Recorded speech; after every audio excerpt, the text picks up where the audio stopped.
Weather is the present condition of the atmosphere, such as the temperature, wind, or rain. Climate encompasses the statistics of temperature in a given region over a long period of time. And climate change is a long-term change in the statistical distribution of weather patterns over periods of time. As a leading player in international climate diplomacy, the government of the United Kingdom is working hard to solve problems caused by climate changes through their diplomats stationed in many countries. On today's Heart to Heart, we invited the head of Climate Changes section, Mr. Michael Waters of the UK Embassy in Korea, to talk about his latest research and activities in climate changes.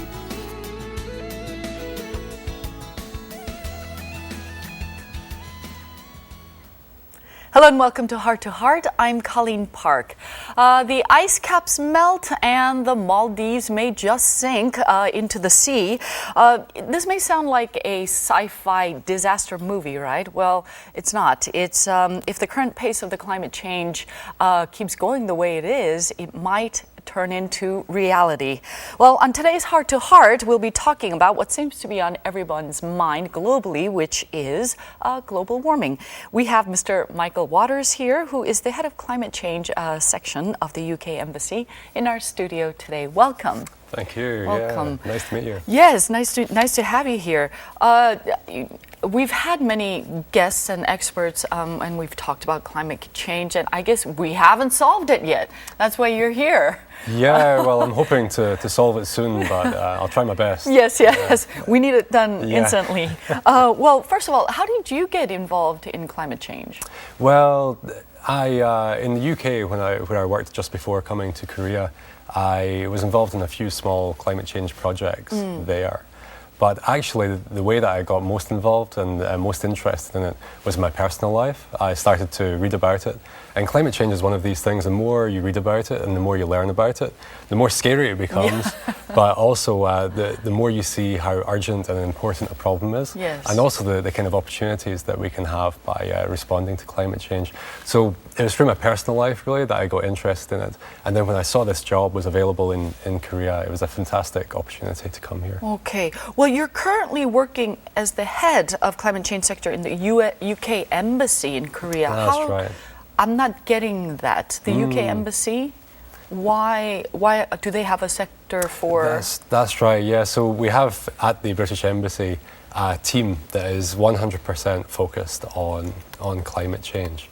And I guess what we do is, a lot of what we do is a lot like what other diplomats do. So one part of it is a bit like being a journalist. And we talk to people throughout Korea, in government, in business, in NGOs, and university students, and we find out what's happening on climate change, and we report that back to London. The other part of it is a big part of what diplomats do, and that's trying to influence people, so trying to change people's opinion, to explain why we think this way about climate change, and to try to urge people to think in a similar way. But I have to say, in Korea, this part of my job is sometimes quite easy because the Korean government and the British government think in quite similar ways about climate change. In what ways? What do they think similarly? Yeah, well, we both think it's a really important Okay. issue, and we both want to take strong action. So a lot of the time what we're doing is actually talking to each other about how we might influence other countries to take action. All right, well, I'm just curious. Maybe I'm not getting the role of the embassy. Why do any of the other embassies have like a climate change sector? Yeah, well, that's a good question because there's obviously lots of other diplomats in Korea, and many of them, and in fact most of them, are very interested in climate change. But I think, as far as I know, I'm the only one who is able to spend all of my time working on it. I wish there were more. So I sometimes feel a bit lonely, but but I think in the future there will be more. And by being able to focus 100% on the issue, it really means that I can devote all my time to it. Okay. And what are the activities of your job? What do you do? Well, we work a lot with the Korean government, and because we have quite similar goals, a lot of what we do at the embassy is about bringing people, experts from the UK and Korea together to discuss ideas, to talk about what they can do together, so maybe on policies, on technology and research. So that's one of the big things that we do there. So you're not. Are you considered a climate expert, or are you a person who is sort of a mediator? Yeah, I think that's a good way to put it, because I'm a diplomat, and I'm working just now on climate change issues. But I think a lot of what I do is to bring the real scientific experts, the technical experts together to talk about what they can do together. This may be a silly question. Do all the British embassies all over the world have a climate section? Well, we have a unique network actually of climate change diplomats, a bit like me, in countries in China and Japan, and Indonesia, Singapore, South Africa. So there's a big network of us, and the reason why is that we think that climate change is one of the biggest foreign policy challenges of the 21st century, alongside other challenges like the spread of nuclear weapons. So the UK government has devoted a lot of resources to trying to respond to this problem, and to get other countries to respond as well. Sorry, do you know when they first installed the climate change section into the British embassies? Because it must have not been there since the beginning. Yeah, it's quite a new thing. And in Korea, there was one person before me, so I'm the second one in Korea. And I think it was about 2 or 3 years ago that the British government decided that we really had to have dedicated climate change diplomats working on this issue. The installment of the climate change sector into the British embassy, so how does it make it different for you to approach, or what are the kinds of things do you do? What foreign policies do you work on? What's happening? Yeah. Well, in Korea, you've probably heard about green growth. Yes. And you only need to be here for a short time, and you see green growth everywhere, on billboards and TV and newspapers. And what that means is that the Korean government's aim is to grow the economy, but be green at the same time, so not to damage the environment, not to contribute to climate change. And they are pushing forward with these policies. The UK actually has a very similar goal. We want to show that a low-carbon economy is also a strong economy, that there's lots of opportunities that come from this, new jobs, new industries, new technologies. And if we can tap into this new source of growth, then we both think that this is a great way to move into the future whilst preserving the environment.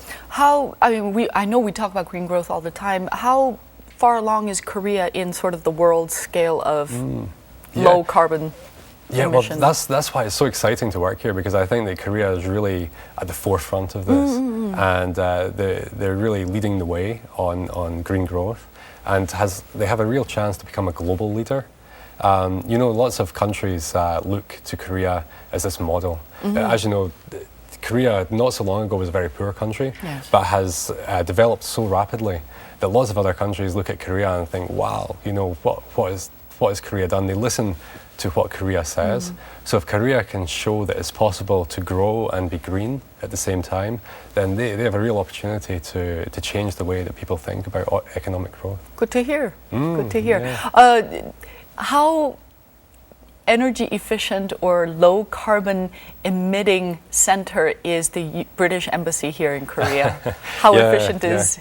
Well, yeah, it's a very good question, because obviously if we're going out and trying to persuade people that they should lower their carbon emissions and things, then we have to make sure that we're trying to do that ourselves, that we practice what we preach. And we have a target at the embassy to reduce our emissions by 12% by 2012. And we've just have our results for 2010. So we have reduced already by about 9%. No. So not bad, but it's still a long way to go. Well, we all have to work at it. We all have to work at it. All right. Well, we are speaking with the head of climate change section of the British Embassy here in Korea, Mr. Michael Waters. And we have prepared a special question just for you. Here it is.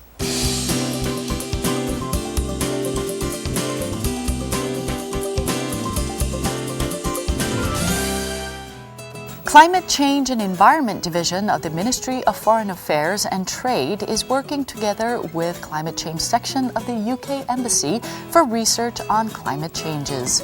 Michael Waters and Lee Dong-gyu from Ministry of Foreign Affairs and Trade are working closely together to figure out what Korea needs to do to prepare for climate changes and how to achieve green growth. Now, Lee Dong-gyu has a question for our guest. Hello, I'm Dong-gyu Lee, Director for Climate Change of the Ministry of Foreign Affairs. Michael, congratulations on your newborn baby. I have a question about your Korean life here. I know that you spent just several months in Seoul, so I'm wondering how do you feel about the Seoul's weather? Especially you are in charge of climate change in your embassy. So can you explain how the climate change in Seoul influence your life in Seoul? Thank you. Yeah. Excellent question. Yes.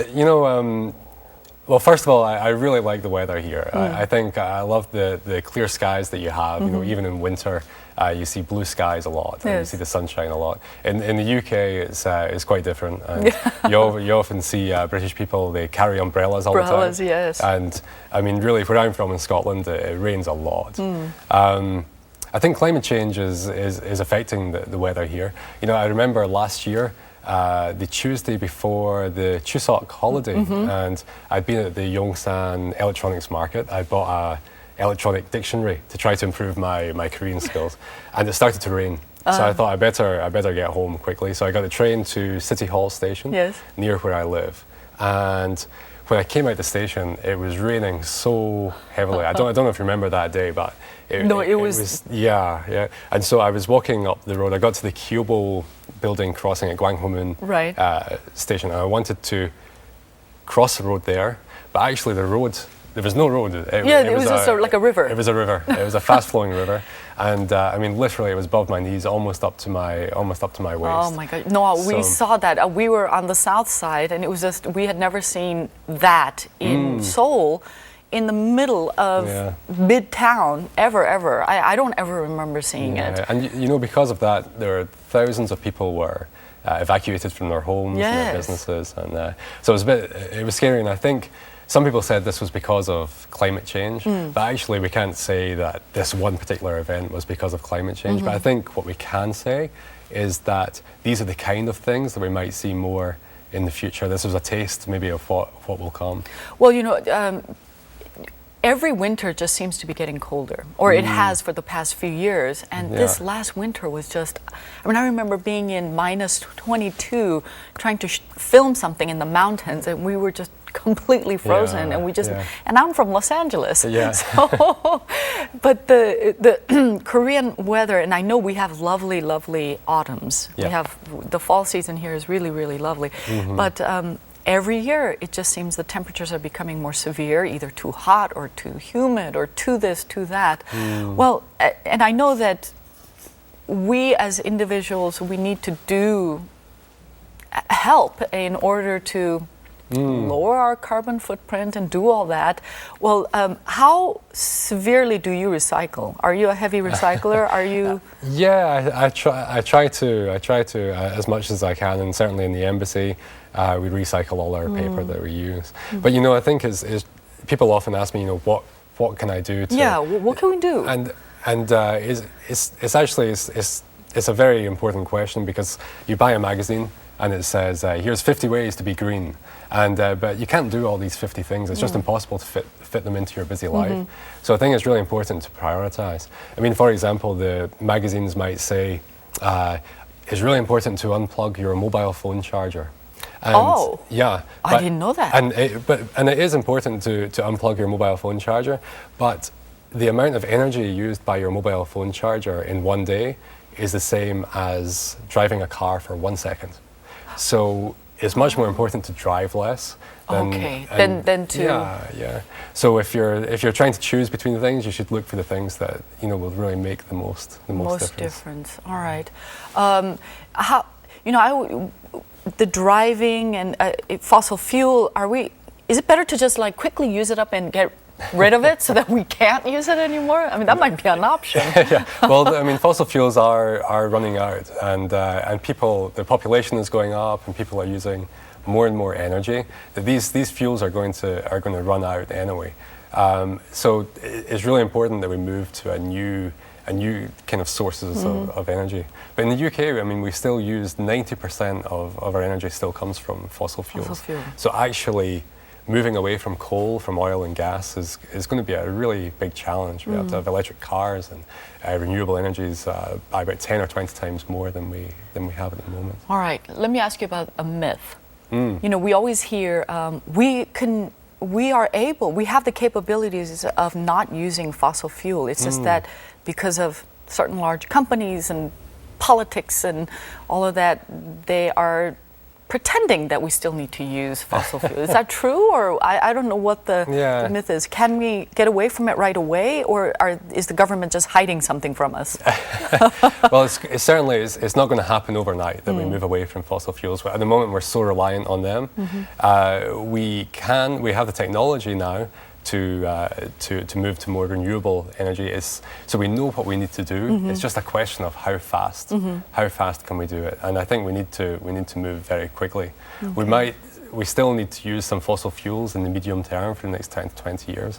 But I think that we can more quickly than we think move to other forms of energy. All right. Well, for you being here in Korea, you've been doing this for a few years. What changes do you think need to happen quickly? In Korea? Yeah. Yeah, well, I think in Korea, we already have some excellent policies in place. In Korea, they have a climate change law, which means that by law, the country must reduce its carbon dioxide emissions by a certain amount by 2020. And that's excellent. And I think there's also some other policies in the pipeline which are coming through that is delighted to see them coming through. And also Korea is continuing to develop lots of renewable energy like wind power and offshore and onshore wind power, solar, tidal. Right. And I think it's really important that these continue to be developed. Okay, so you think we're sort of on the right path? Oh, absolutely, absolutely. And there's so much that other countries can learn from what Korea is trying to do. Well, then out of all those things, what can Korea be proud of most? What are one of the policies or the things that the Korean people are doing? Yeah, I think, well, green growth itself, the whole concept of green growth, that you can grow your economy, but at the same time be green, is a really fundamentally new and important concept. And most countries still don't believe that this is possible. That's why we found it really hard to come to a global agreement about climate change, because countries are worried that if they develop green policies, then this will be a threat to their jobs or to their growth. But Korea can see that it doesn't have to be that way, that you can grow and be green at the same time. That's the way we think in the UK as well. So that's why we're trying to work together as much as possible. Good. All right. Yeah. Well, we have what we call Inside Talk. It's a section where you can speak your mind or whatever is in your heart and soul to share with our viewers here. So here is Inside Talk with Michael Waters.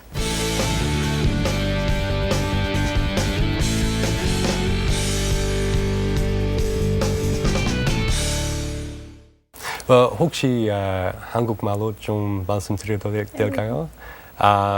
왜냐하면 한국 생활에 대한 경험을 말씀드리고 싶기 때문입니다. 그리고 제 생각에는 텔레비전 프로그램에서 한국말 할 수 있으면 자신감이 굉장히 높아질 수 있다고 생각합니다. 제가 한국말 처음 왔을 때 연세대학교 한국어학당에서 공부하면서 홈스테이 했습니다. And 이 가족하고 많이 이야기했습니다. 특히 아이들이하고 아침 먹으면서 많이 이야기했습니다. 이 홈스테이 통해서 그 한국 생활에 대해서 한국 문화에 대해서 많이 배웠습니다. 그리고 한국말 연습도 많이 할 수 있었습니다. 그런데 제일 기억에 남는 것이 그 아이들하고 아침 먹는 것입니다. 왜냐하면 아이들이 식사하면서 아이들이 학교 뭐 공부하는지 선생님 어떠신지 친구와 뭐 하면서 지내는지 다 이야기했습니다. 예, 아주 재미있었습니다. Oh, all right. You speak pretty good Korean. No, I practiced a lot. Oh, so you did homestay. Yeah, and so when I studied at Yonsei University when I first came here. Yes. I lived with a family in Yeonidong, close to Yonsei University, and they had 3 children. They were 10, 8, and 4 years old. Yeah. So it was a fantastic experience. We had homestays at our home of all different nationalities, and it was the best learning experience for me as well. Yeah. All right. Well, tell us about your hometown. You're from Scotland. That's right. The rainy place. The rainy place, yeah. And my hometown is Glasgow, which is on the west coast of Scotland, and I spent a lot of my childhood there. I'm going back there very soon for my sister's wedding. She's getting married there. All right. In a Congratulations. couple of weeks. Thank you. Yeah, I'm looking forward to going. You brought something. Yeah, it's not alive, so. Oh, so don't yeah. worry. No, it's lovely, but Yeah. it so is this a bag. Yeah, so I have an American friend who calls this a furry purse, and actually she's actually very accurately described it.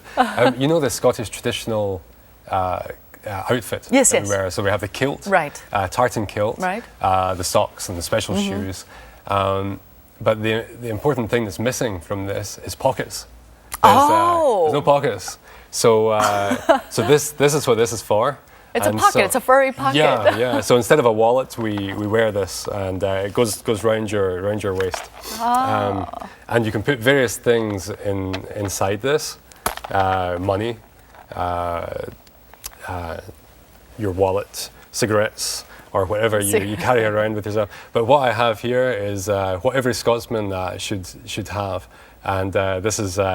Whiskey. Yeah, just Is it whiskey? Just in case. Oh, yes. just in case you need a little refreshment anytime. So maybe after the show we can Perfect. try it. Perfect.